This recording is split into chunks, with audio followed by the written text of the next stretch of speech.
This is Optimal Relationships Daily, episode 777, When You Find Your Soulmate at the Wrong Time, Part 2, by Dr. Diana Kirschner of lovein90days.com. Hello, everybody. Welcome back to ORD. I am your host, Greg Audino, and I am excited to have you back today for Part 2 of a terrific post that I started reading from yesterday. There are already some great takeaways from Dr. Kirschner's article, so if you haven't done so yet, I do recommend going back to yesterday's episode, 776, and catching up first.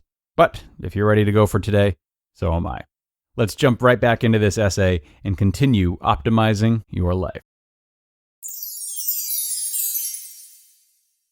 When You Find Your Soulmate at the Wrong Time, Part 2, by Dr. Diana Kirschner of lovein90days.com. The Costs of Losing Your Partner in Exercise. Here is an exercise that can also be very helpful when you wonder, what do you do when you find your soulmate at the wrong time? I call it the roller coaster to love. Fast forward to the cost of losing your partner. Imagine that your relationship falls apart, and your current partner or spouse is now married to someone else. The other person is enjoying all the perks of being with him. You have the cloak of invisibility and can watch as your partner wakes up with his or her new spouse, shares intimate moments, great meals, and goes shopping for their new home. What would you be most envious or jealous of? What would tear your heart out? Journal about these things. Remember, your partner is alive, and it is you who is currently the beneficiary of all his or her goodies. If you can add the spark of passion and being in love all over again, you might be able to have it all. If not, at least you can say you gave it your best shot, and then make decisions about whether to leave the relationship or not. Plus, whether or not you have a real opportunity to be with your soulmate.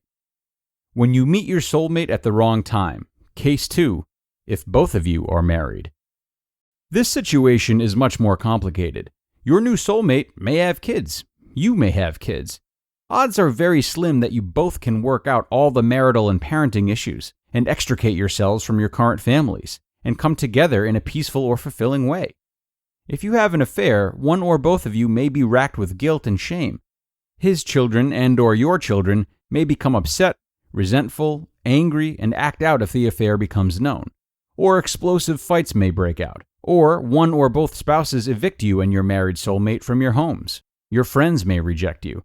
And if you change your mind and want to go back to your marriage after the affair, you may never be able to accomplish family reunification.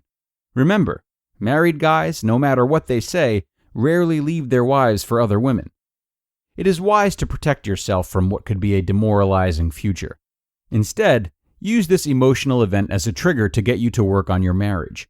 Get help from a coach or marital therapist and distance yourself from this new guy. Cut off any contact that will stimulate your longing for him. Turn your attention to your husband and marriage. Begin to work with the cost of losing your partner exercise. Work on your relationship. You may be able to have it all in your marriage, soulmate, passion, and marital and family security. If you work on things in your marriage and it doesn't move forward, you can feel good about doing the right thing. Then, if you decide to separate from your spouse, do not fall headlong into an affair with this new soulmate. If he wants to leave his marriage and says he wants to be with you, wait until there is an actual separation. If and when he separates, that is when you can date this new soulmate. Each of you can feel like you had the integrity to give your marriages a fair shot and are now free to move forward. Case 3. If he's married. Sometimes women question what to do when they meet a hottie who is married. The love sparks may be flying, but he's already married. In this scenario, even if your new love interest says he will leave his wife for you, chances are slim that he actually will. And, once again, though you are dying to have an affair with him, it is best not to get started down that road. Or if you are already having an affair with him, put the brakes on it. We've seen countless coaching clients who have wasted years of their lives waiting for a man to leave. It is rare that he leaves the wife, especially with younger kids, even when there is a passionate soulmate connection. I've seen women who've accepted being the other woman for years, and it's not pretty. But go ahead, it's only your life.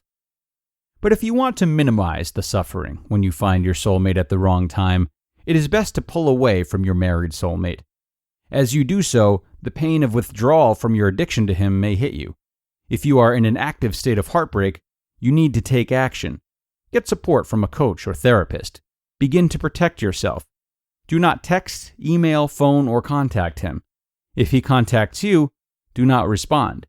If you have the slightest contact with anything to do with him, it will fire up the love addiction process, which in turn makes you want him more and cause you more suffering and pain. Healing after the breakup. The most powerful way to hasten this healing process is to get out there and date. This will take your attention off of your married soulmate much more quickly. Take other actions that will offset the messed up brain chemistry of love withdrawal. Distract yourself from thoughts of him by taking on new challenges at work or going on a trip. Take that improv or Tai Chi class you have been dying to enroll in. Exercise while listening to your favorite music, not love songs. You will get over the loss of this soulmate connection, and you will find a new soulmate who is actually available for you. We've found there is much more than one soulmate for each person, so there is another soulmate out there for you too. You just listened to the post titled, When You Find Your Soulmate at the Wrong Time, Part 2, by Dr. Diana Kirschner of loveinninetydays.com. A really strong read from Dr. Kirschner through and through. What I alluded to in yesterday's outro and what I really love is how she plunges us away from our short-term desires in a time so emotional, something that is difficult to do amidst strong feelings, whether or not they have anything to do with our relationships of any kind. A part of aging and handling adult relationships with grace and maturity is taking ownership of all the factors we've committed to, namely marriages and children, seeing partners through thick and thin, communication, and duality, to name just a few. While we do owe ourselves the most, and may feel that honoring short-term urges is good for ourselves, it's rarely the case, and we later realize how much the commitments we left behind were serving us in ways we were just discrediting. So a great reminder today to take responsibility for our own actions and commitments in the face of feelings of all different strengths. That wraps us up though, folks. It was a mouthful. Great two-parter these last couple of days, but we've got more wonderful content for you through the rest of the week that I hope you join in for. That all starts tomorrow, where your optimal life awaits.